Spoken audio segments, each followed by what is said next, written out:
संपूर्ण स्वास्थ्य का विज्ञान एवं दर्शन आयुर्वेद। आयुर्वेद संपूर्ण स्वास्थ्य के लिए क्यों जरूरी है, या आयुर्वेद किस तरह से यह संपूर्ण स्वास्थ्य का विज्ञान है, या आयुर्वेद यह किस तरह का दर्शन है, इस विषय में हम गहन चर्चा कर रहे हैं। और इससे पहले आपने आयुर्वेद के विविध रहस्यों को जाना और समझा। हमने अष्टचक्र और उसका संबंध शरीर से, शरीर के साथ स्वास्थ्य का संबंध को भी हमने जोड़ा। तो आज हम चर्चा करने वाले हैं अष्टांग योग और अष्टचक्र का क्या संबंध है, क्या कोई संबंध भी है क्या। यह तो आपने जाना कि जिस तरह से शरीर को ठीक रखने के लिए आयुर्वेद की जड़ी बूटियों की आवश्यकता है, उसी तरह से योग की आवश्यकता भी है। और अष्टचक्र इसमें बहुत ही महत्वपूर्ण भूमिका निभाते हैं योग में। तो योग का अष्टांग योग को क्योंकि सबसे महत्वपूर्ण माना जाता है, महर्षि पतंजलि प्रणीत जो अष्टांग योग की विधाएं हैं, इसको योग का मूल भी माना जाता है। उस अष्टांग योग के आधार पर ही आज संसार में विविध तरह की योग की धाराएं और परंपराएं फैली हैं। तो हम आज बात करने वाले हैं कि अष्टचक्र को जानने और उनके अंदर स्थित शक्तियों को जागरण और ऊर्ध्वारोहण के लिए योग को जानना तो जैसा हमने कहा कि बहुत जरूरी है। योग शब्द यदि हम बात करें, युजिर शब्द धातु से बना है। उसका अर्थ होता है समाधि या चित्त वृत्तियों का निरुद्ध हो जाना। यानी चित्त वृत्तियों का निरुद्ध का अर्थ हमने पहले भी समझाया कि चित्त वृत्तियों का उन कार्यों की ओर उतना जितना जहाँ लगना चाहिए उस ओर ही प्रवृत्त हो जाना और आत्मा का शांत स्वरूप में मग्न हो जाना। जब समाधि होती है तो योगी आत्म तत्व, परमात्मा तत्व की जो गहन साक्षात अनुभूति होती है वो अनुभव करते हैं। ऐसा हमने शास्त्रों में पढ़ा, ऐसे महापुरुषों से जाना और सुना। उस स्थिति में जो पहुंचना, जब व्यक्ति समाधि में पहुंचता है तो वो जो स्वरूप अवस्थिति से जो प्राप्त अत्यधिक जो आंतरिक सुख है, इंद्रियातीत एवं अलौकिक जो सुख है, उसकी प्राप्ति वो करता है। वह योग की उच्च स्थिति है। जब जो साधना करते हुए व्यक्ति जब परम स्थिति में पहुंचता है तो उसको प्राप्त कर सकता है। जैसे भवन पर जब हम चढ़ने लगते हैं, किसी घर में चढ़ते हैं तो सीढ़ियों के सहारा लेते हैं, वैसे यहाँ तक पहुँचने के लिए इनको सीढ़ियाँ भी कहा जाता है। जो यम, नियम, आसन, प्राणायाम, प्रत्याहार, धारणा, ध्यान, समाधि, ये सब सीढ़ियाँ हैं। वस्तुतः पर एक चीज़ हम ध्यान रखें कि कभी भी हम ऐसा सोचें पहले हम यम का पालन करेंगे, फिर नियम का करेंगे, फिर हम आसन करेंगे, प्रत्याहार करेंगे, ऐसा भी नहीं है। इसको भी आप समझिए। हम एक साथ संपूर्ण जो अष्टांग योग की विधियों का भी अभ्यास करते रह सकते हैं। तो एक दूसरे से ये काफ़ी संबंधित हैं। तो इसीलिए शास्त्रों में अन्यत्र कहा योगेन योग संपद्यते, योग के द्वारा ही योगों को सिद्ध किया जा सकता है। आप सोचेंगे कि मैं पहले यम का पालन करूं, फिर हम नियम में जाएंगे, फिर नियम का करें। नहीं, आप एक साथ सब चीज़ों को शुरू करें धीरे धीरे से।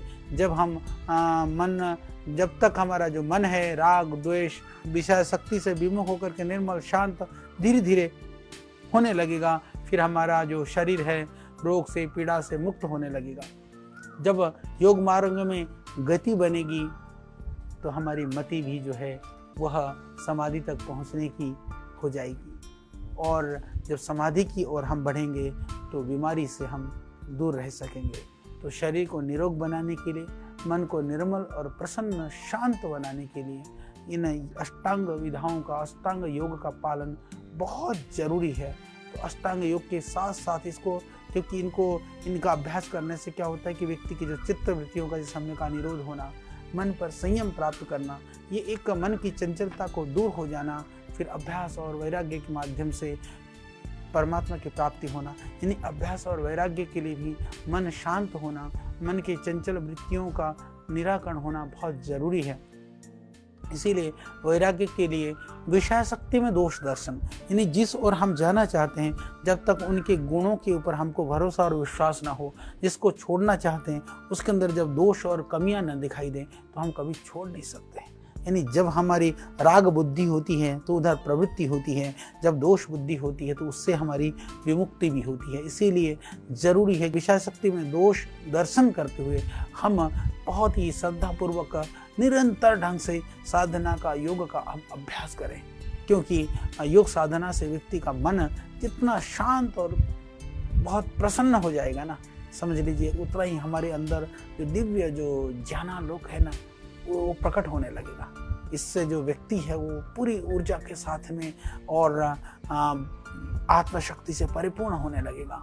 और जब इस ऊर्जा का रूपांतरण योगी में जब होता है तो एक नई शक्ति और नई चेतना पैदा होने लगती है और लोगों को लगता है कि ये तो आदमी कर ही नहीं सकता है, ये काम तो संभव ही नहीं है, ये कैसे हो सकता है। पर ऐसे कार्य को एक योगी कर सकता है। प्राचीन काल में जो ऋषि महर्षियों ने जो बड़े बड़े कार्य किए और आज भी जो बहुत अच्छे वैज्ञानिक हैं, साइंटिस्ट हैं, रिसर्चर हैं, जो एक विधा में जो खोए रहते हैं, वह भी एक साधना की स्थिति है।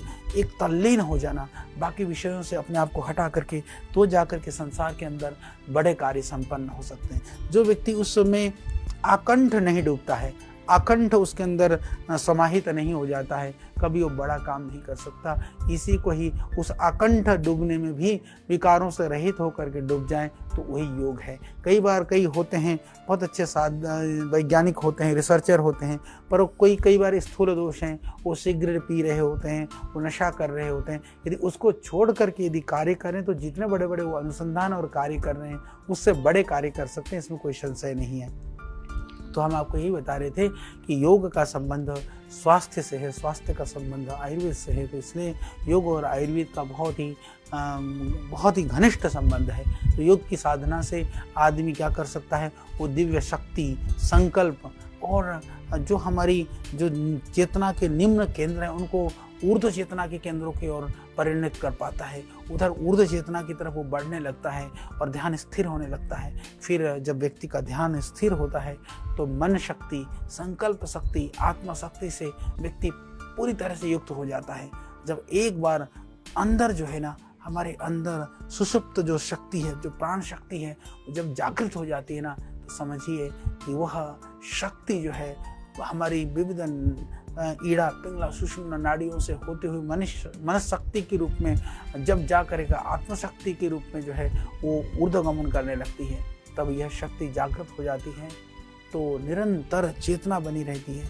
कई बार हमारे मन में चेतना होती है, सात्विकता होती है, कई बार फिर हम रजोगुण में, तमोगुण में चले जाते हैं। पर जब ये शक्तियाँ जागृत हो जाती हैं तो हम ज़्यादा सत्वगुण में स्थित रहने लगते हैं।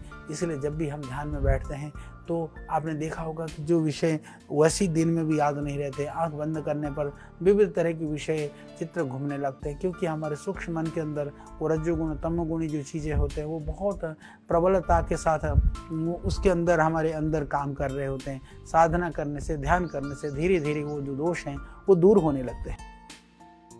जब साधना करता है तो उस समय साधक महसूस करने लगता है कि जो पहले कभी कल्पना नहीं की होती है उस तरह से वो उन चीज़ों को भी वो देखने लगता है। इस तरह से जब साधक यौगिक जीवन शैली अपनाना शुरू कर देता है या भक्ति के द्वारा, साधना के द्वारा, तप प्रार्थना के द्वारा भी अपनी चेतना शक्ति को जागृत किया जा सकता है, तब विविध तरह की जो अकल्पनीय अनुभूतियाँ हैं, सिद्धियाँ हैं वो होने लगती हैं। ऐसा लगता है कि कुछ हो रहा है और मैं आपको कहूँ शरीर और मन में भी एक प्रकार का पूरा रूपांतरण होने लग जाता है, जिससे जीवन में एक आमूल चूल या समग्र परिवर्तन होने लग जाता है। तो महर्षि जो पतंजलि प्रणीत जो अष्टांग योग है, आज हम जानेंगे कि इसका क्या संबंध है। जो यम, नियम, आसन, प्राणायाम, प्रत्याहार, धारणा, ध्यान, जो समाधि है उसका इस चक्र जागरण से क्या संबंध है। साधना में क्या इसको जोड़ा भी जा सकता है क्या, तो इसको हम थोड़ा आज समझेंगे। तो मैं आपको बताना चाहता हूँ, जैसे यम किसको कहते हैं, सत्य, अहिंसा, अस्तेय, ब्रह्मचर्य, अपरिग्रह, इनका जो संबंध है ना ये व्यक्ति की आंतरिक भावनाओं से है। तो जब सत्य, अहिंसा आदि का पालन न करने से व्यक्ति अपने साथ साथ समाज और देश की भी हानि करता है। तो शरीर में स्थित जो नकारात्मक विकारी भाव हैं वो ऐसा तब करता है। तो इसका जो संबंध है ना, जो विकारी भावों का संबंध है वो मूलाधार चक्र से है। तो आप जानिए कि मूलाधार चक्र का संबंध है सत्य, अहिंसा, अस्तेय, ब्रह्मचर्य आदि से, क्योंकि वह उसका पालन न होने से व्यक्ति अपनी हानि, समाज की हानि करता है। ये मूलाधार के जागृत न होने से ही तब झूठ, हिंसा, अति काम वासना आदि विकार से ग्रसित होता है। मूलाधार के जागृत होने से उनसे विमुक्त हो जाता है। यानी मूलाधार का संबंध है, महर्षि पतंजलि प्रणीत यम का जो संबंध है वो मूलाधार चक्र से है। मूलाधार जागृत होगा तो जीवन में यम का पालन होना शुरू हो जाएगा। दूसरा नियम। जिसको नियम बोलते हैं, यह अष्टांग योग में ये दूसरे नंबर पर है। ये भी 5 माने गए हैं यम के अंदर। शौच, संतोष, तप, स्वाध्याय और ईश्वर प्रणिधान, ये 5 तत्व होते हैं। इनका संबंध व्यक्ति के आचरण से है। यदि व्यक्ति शौच संतोष का पालन नहीं करेगा तो पहले अपनी हानि करेगा, यानी कि इससे व्यक्तिगत हानि पहले होती है, उसके परिणाम के द्वारा, तो उसके परिणाम स्वरूप समाज की हानि होती है, आप समझिए। तो इसका संबंध जो है हमारे स्वाधिष्ठान चक्र से है। मूलाधार के बाद में जो स्वाधिष्ठान दूसरा चक्र है ना, यम के बाद नियम, ये भी दूसरा अष्टांग योग का दूसरा है। तो इस चक्र को जब हम जागृत कर लेते हैं या इस चक्र पर यदि हम संयम करना शुरू कर देते हैं तो इससे नियम के यानी शौच, संतोष, तप, स्वाध्याय, ईश्वर प्रणिधान आदि के पालन करने में हमको सहयोग प्राप्त होता है। इससे स्वाधिष्ठान चक्र की जागृत हो जाती है और उसकी वजह से जो भी हमारे शुद्धि वाले जो भाव हैं, मानसिक शुद्धि, शारीरिक शुद्धि या जो हमारे अंदर की जो उद्वेलितपना है, बेचैनी है, चिड़चिड़ाहट, क्रोध है, आवेग है, हम उनको रोक सकते हैं। तीसरे नंबर पर है जिसको हम आसन करते हैं, आसन बोलते हैं अष्टांग योग में। आसनों से आसन के लिए कहा स्थिर सुखम आसनम, स्थूल देह को निरोग बनाने के लिए, शरीर को सुंदर बनाने के लिए भी आसनों का संबंध जो है यह महत्वपूर्ण है। इसका संबंध नाभि चक्र यानी मणिपुर जो चक्र है उससे माना गया है, क्योंकि मणिपुर चक्र का जो काम है वो पूरे शरीर को ठीक रखना है, पाचन तंत्र को, शरीरगत जितने विकार हैं उनको ठीक करने का काम उससे है, और आसन से भी यही काम होता है। आसन और मणिपुर चक्र का आपस में परस्पर संबंध है। मणिपुर चक्र भी अष्ट चक्र में तीसरा है, आसन भी यम, नियम, ये फिर तीसरा है आसन। चौथा है प्राणायाम, इधर से चौथा प्राणायाम है, इधर से चौथा है मूलाधार, स्वाधिष्ठान, मणिपुर, फिर उसके बाद आता है चौथा अनाहत। इधर से अनाहत चौथा है, उधर से प्राणायाम चौथा है। तो प्राणायाम का और अनाहत का अटूट संबंध है, क्योंकि यह फेफड़े और हृदय क्षेत्र में स्थित है। इसके जागृत होने से, क्योंकि प्राणायाम सीधा संबंध है, प्राण का जो आयाम है, विस्तार करने का काम है, वो प्राणायाम है। और इसी तरह से इस प्राणायाम के द्वारा हम अपने श्वसन तंत्र को, फेफड़ों को जागृत करते हैं, प्रबल करते हैं। इससे जो है हमारा जो श्वसन तंत्र है वो प्रबल रहता है। तो अनाहत के बाद में अगला जो 5वां है वो 5वां है। 5वां में आप देखेंगे यम, नियम, आसन, प्राणायाम, फिर 5वां क्या प्रत्याहार है। इधर से आप देखेंगे अनाहत के बाद में 5वां है जिसको हम उसको कहते हैं विशुद्धि चक्र। प्रत्याहार से क्या होता है, प्रत्याहार में जो हमने जिन विषयों को जाना है, प्राणायाम प्रत्याहार में हम उसको उन विषयों को जानने का प्रयास करते हैं। तो जब ये विशुद्धि चक्र का जागृति हो जाती है तो जो विषयों को जानने से इन विषयों के प्रति आसक्ति, यानी जिसको हम चाहते हैं उसकी तरफ आसक्ति, जो हमको परेशान करते हैं, हम चाहते नहीं हैं वो विचार, वो भावनाएं, वो क्रियाएं, उससे विमुक्ति वहाँ से होती है। तो ये इस तरह से इसका संबंध प्रत्याहार से है। छठा धारणा, धारणा का संबंध आज्ञा चक्र से है। ये आप इसको समझिए, धारणा यानी अष्टांग योग का छठा है वो धारणा है, अष्ट चक्र का छठा है वह आज्ञा चक्र है। इसका जो संबंध है ये बहुत ही महत्वपूर्ण है। प्रत्याहार द्वारा जब इंद्रियां, मन अंतर्मुखी होने लगती हैं, इंद्रियां, मन के जो विकार हैं दूर होने लगते हैं, तब उनको एक स्थान पर स्थिर करने का काम जो है ना वो धारणा है। तो आज्ञा चक्र में जैसे हमने पहले भी कहा कि आज्ञा चक्र की स्थिति में जब केंद्रित होता है आदमी तो विविध तरह की जो हमारे आंतरिक जो विचार हैं, भावनाएं हैं, वो पवित्रता है, दिव्यता है, वो बढ़ने लगती हैं। तो इस तरह से इसका संबंध है। ध्यान 7वें नंबर पर आता है महर्षि पतंजलि के द्वारा प्रणीत जो अष्टांग योग के अंदर। और इधर से यदि अष्टचक्रों की हम बात करते हैं, 7वां जो नंबर आता है उसको मनश्चक्र या ललना चक्र कहते हैं। मनश्चक्र जो हमारा यह जो भाग है, जो हमारा हाइपोथैलेमस जो स्थान है उस जगह पर, तो धारणा के द्वारा जो हमारी संपूर्ण चेतना का जो प्रवाह होता है उस प्रवाह को, शक्ति को हम उसके अंदर जो है ना पूरी तरह से केंद्रित करना चाहते हैं। यही हमारा जो है ना ये ध्यान की स्थिति है। जो 7वें नंबर पर जैसे हमने कहा कि धारणा के बाद में 7वां है ध्यान। ध्यान के लिए इधर से जैसे हमने कहा कि मनश्चक्र का और ध्यान का ये पूरा संबंध है। तो ये ध्यान के द्वारा हम उसको पूरा स्थिर करते हैं, मनश्चक्र को पूरी तरह से हम उसको जागृत करते हैं, यानी कि पूरी दिव्य शक्तियों का आह्वान और उस दिव्य शक्तियों के अनुभव करने का जो नाम है वह है मनश्शक्ति का, मनस जो चक्र है उसका जागरण है। यह वास्तव में ध्यान की प्रगाढ़ स्थिति है। जो समाधि है, समाधि में पहुँचते पहुँचते सभी विकारों से, विचारों से मुक्त होकर के ध्येय मात्र, केवल ध्येय मात्र यानी ईश्वर के स्वरूप व स्वभाव को प्रकाशित करने वाली जो ध्याता है, उसके जो स्वरूप शून्य में समाधि, यानी उस समय पर कुछ भी न रहे, ये वास्तव में सहस्रार की जागृति या समाधि की परमानंद की स्थिति है।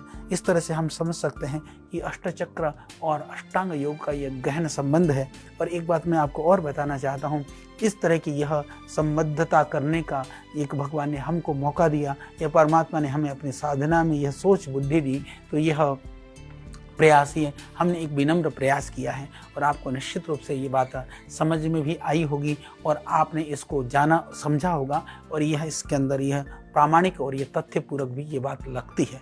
इसीलिए अष्टचक्र ज्ञान और योग साधना के द्वारा शक्ति का ऊर्ध्वारोहण हमारे शरीर में स्थित चक्रों को जगाने के लिए, इस जीवनी शक्ति केंद्र को ऊर्ध्वारोहण करने के लिए भी बहुत ज़रूरी है, क्योंकि यही हमारे प्राण शक्ति के केंद्र हैं।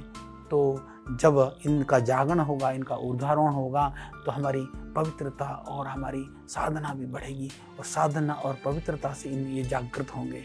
तो जिस व्यक्ति के मन में जिस व्यक्ति का जो हमारा मन है ना, जितना शुद्ध होगा, पवित्र होगा, जिसका जितना उतना ही चेतना का उस स्तर जो है ना ऊंचा होता जाएगा। तो चक्र के रूप को हम इस तरह से समझ सकते हैं कि हम वासनाओं से, विकारों से परिपूर्ण होंगे, तो हमारा जो चेतना का स्तर है वो न्यून होगा, और ज्यों-ज्यों हम वासनाओं से, विकारों से रहित होते जाएंगे। पर एक निवेदन और करना चाहता हूँ, आप ना कभी ऐसा ना सोचना मेरे अंदर तो वासनाएं हैं, मेरे अंदर तो विकार है, मैं तो विविध तरह की नशा और व्यसनों में फंसा हुआ हूँ।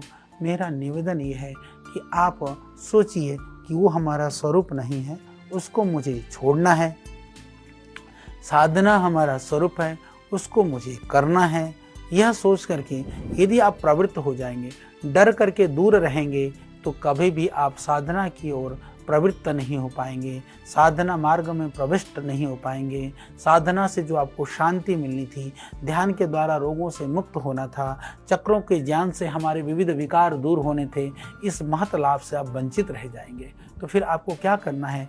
आपको साधना करनी है। हमने देखा है कि योग साधना करने से बहुत सारे ऐसे लोगों को हमने देखा है, हम जानते हैं। हमने एक बार तो लगभग 15 लाख लोगों को हमने साइकोसोमेटिक स्टडी करी, और हमने देखा कि योग करने से पहले जो मांसाहार करते थे, जो शराब पीते थे, खूब वासनाओं में ही रहते थे, खूब जो झगड़ा करते थे, जो ये सब कोल्ड ड्रिंक वगैरह विविध तरह के पिज्ज़ा बर्गर टाइप जो अनावश्यक चीज़ों को खाते थे, तो हमने ये स्टडी करी कि योग करने से पहले क्या क्या करते थे। बोले हमें सारे धंधे करते थे, और बोले योग करने से क्या हुआ? बोले जी पता ही नहीं चला, कब शराब भी छूट गया, मांसाहार भी छूट गया, गुस्सा करना भी छूट गया, जो विविध तरह के मन में बोले जो विचार विकार आते रहते थे, बहुत तरह के विकार होते रहते थे। समाज को लेकर के हमारी जो सोच थी वो भी बदल गई, और मन के अंदर पूरी दृढ़ता आ गई है, मन के अंदर पवित्रता आनी शुरू हो गई। इसीलिए हमने आपसे निवेदन किया कि योगेन योग संपद्यते, योग के द्वारा ही योग की प्राप्ति की जा सकती है।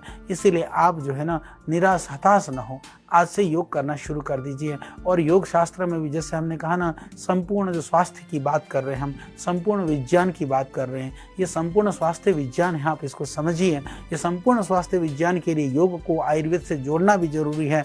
इन योग के गहन विधाओं को सरलता के साथ में हमारे स्वास्थ्य पाठ्यक्रम में भी सम्मिलित करना जरूरी है, क्योंकि मन की जो चिकित्सा है स्थूल द्रव्यों से नहीं हो सकती है। मन की चिकित्सा तो विचारों से हो सकती है, मन की चिकित्सा तो हमारे अंतर की शक्तियों के जागरण से ही हम कर सकते हैं। तो इसीलिए ज्यों ज्यों विचारों में विकारों की न्यूनता होगी, त्यों त्यों हमारे जो चक्र हैं ऊर्ध्वगामी होने लगेंगे। यानी इस तरह से हम समझ सकते हैं कि योग साधना के द्वारा जब चित्त शुद्ध और निर्मल शांत होएगा, तब अंदर की शक्ति जागृत होने लगेगी। और अंदर की शक्ति जागृत तब होगी जब हम साधना करना शुरू कर देंगे, जब हम योग करना शुरू कर देंगे, जब हम ध्यान करना शुरू कर देंगे। तो विलंब मत करिए, आप परेशान मत होइए। आप ये सोचिए कि हमें अब शरीर में ऊर्जा के लिए, स्फूर्ति के लिए बड़ा आनंद आने लगेगा। जैसे आप एक्सरसाइज नहीं करते थे, करना शुरू करेंगे तो बड़ा मजा आता है। ऐसे जब आप योग नहीं कर सकते थे तो करना शुरू करोगे तो बड़ा आनंद आने लगेगा। भाई जब तुमको स्वाद आएगा तो तुम करोगे ना। तो आपको स्वाद जरूर आएगा, आपको अच्छा जरूर लगेगा। तो इसीलिए जितने भी जो वेदों में, शास्त्रों में जिन शक्ति केंद्रों की बात की गई है या शक्ति जागृत होने की बात की गई है, तो ये सत्य है। इससे व्यक्ति जो है ना शुभ संकल्प से युक्त होने लग जाता है, मन के विकार अपने आप खत्म होने लगते। हम कह नहीं रहे मेरी बात को मत मानना, बिल्कुल मत मानना, पर करके तो देखना। करके यदि आपको लाभ हो तो जरूर कर लेना, क्योंकि ध्यान करने से, योग करने से, साधना करने से आपका मन प्रसन्न रहेगा, शांत रहेगा। और बहुत सारी तरह की बीमारियां जो आपके शरीर में घेरी हुई हैं, विविध तरह के ज्ञात अज्ञात रोग हैं, साध्य असाध्य जो बीमारियां हैं, वो भी बिना औषधि के भी, यदि बिना औषधि के भी ठीक हो जाएंगी। और मैं ये कहना चाहता हूँ कि यदि आप औषधि ले रहे हो तो औषधि भी जल्दी काम करेगी। सिर्फ औषधि से आप ठीक नहीं होंगे। यह योग आदि जो विधाएं हैं, या तो औषधि ले रहे हैं तो उस औषधि को कम दवाई डोज में ही ज़्यादा काम करेगी, और बिना दवाई को भी ये ठीक करेगी। इसीलिए तनाव, भ्रम, अशांति, बेचैनी, इस तरह की जो मानसिक विकार हैं, उसके लिए तो मेरे भाई इस एकदम मुक्ति हो जाएगी। योग तो करो, किसी योग्य व्यक्ति के साथ में सानिध्य में थोड़ी सी कुछ सीख लो, और नहीं तो अभी हमने जिन विषयों को आपको बताया है, जब हमने पूरा योग की विधा, अष्टांग योग, पूरा पंचकोश जिनकी हमने चर्चा की है, उनको आप समझने का प्रयास करिए। इससे मन में निश्चित सकारात्मक परिवर्तन आएगा, इससे संकल्प शक्ति बढ़ेगी, मनोबल दृढ़ होगा, और इसमें कोई भी संशय नहीं है। और हमारी व्यक्ति की जीवन की प्राथमिकताएं भी आप तय कर पाएंगे कि जीवन का लक्ष्य क्या है, मुझे क्या करना है। तो ये जो है साधना के द्वारा ही शरीर और मन में परिवर्तन अवश्य होगा। इन चक्रों की जागृति होने से, ये ऊर्ध्वारोहण होने से ही ये सब कुछ हो पाएगा। तो इन ऊर्ध्वारोहण के लिए आज से ही मुझे विश्वास है कि जब आपने आज हमारी बात सुनी तो आप अपनी साधना के लिए आज से जागरूक होंगे, साधना की ओर प्रवृत्त होंगे। यदि एक व्यक्ति ने भी साधना के द्वारा, योग मार्ग के अवलंबन के द्वारा कुछ सकारात्मक प्राप्ति या अनुभूति की, तो हमारा प्रयास निश्चित रूप से सार्थक होगा। तो आज इतना ही, फिर आगे अन्य विषयों के साथ में, अन्य ज्ञान के साथ में, अन्य जानकारी के साथ में, अन्य विज्ञान के साथ में हम होंगे आपके बीच। तब तक आप हमको दीजिए विदा। ओम।